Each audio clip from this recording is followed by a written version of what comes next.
You begin with a bike and a box from some dark corner of the internet. It's being lovingly packed with everything you'll need by a 10-year-old.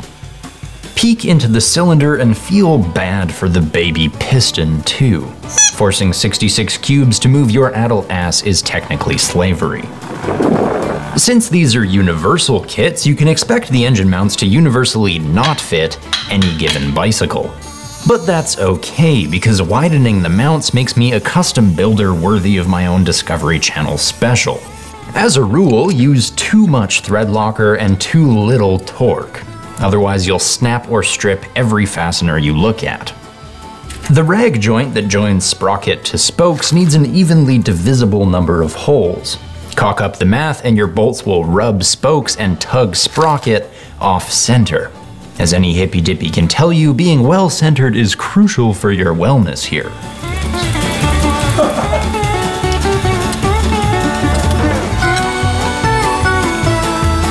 Look at that clutch. The friction pads are made from old erasers, but like Suarez, they somehow manage to bite consistently. If your clutch is overly bitey or slippy, you'll have to treasure the memory of this tensioner flower and come back to adjust it. Now pop the chain open, find the tightest length that will close, and break away unneeded links. This chain breaker is the only special tool you'll be cursing your way to Canadian Tire for today. Scout's honor.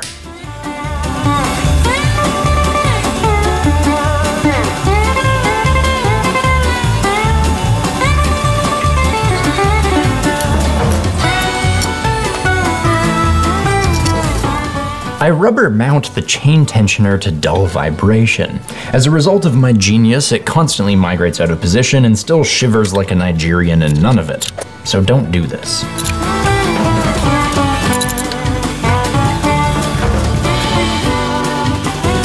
Next comes the chain guard, another universal part that is guaranteed not to fit unless you go all Paul Jr. on it. 1, 2, 3, 4!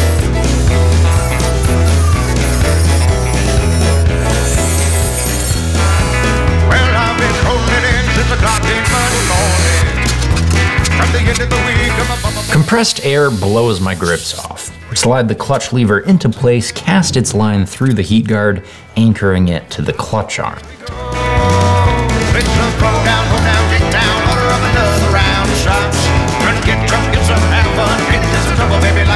Your throttle assembly pegs into the handlebar. A dab of paint on the dowel marks the spot to drill.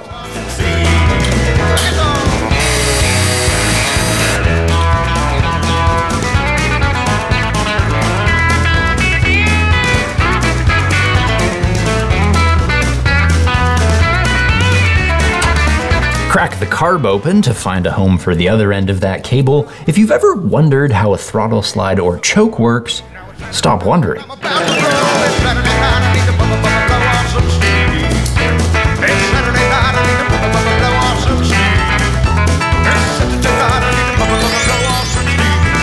Now mount that mixer and zip tie your 50 shades of cables into submission. The exhaust is another universal bolt-on part, so of course,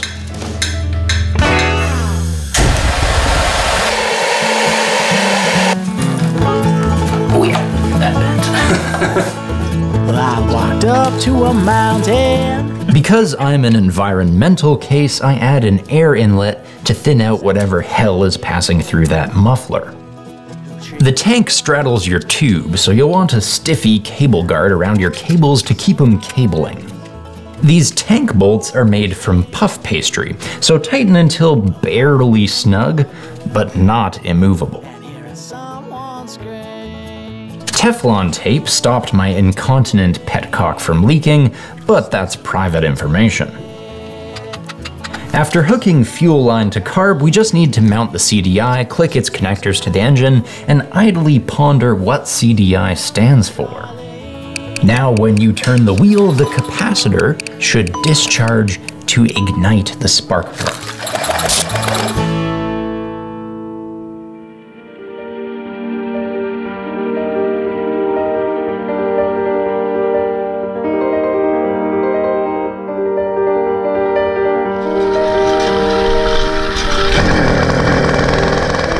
2.5 horsepower. Enough for 34 kilometers an hour on dirt. For single track, hill climbs, jumps, swims, even wheelies if you throw your weight around. We made a whole movie on bombing this bike, linked below. And after all that, she still runs.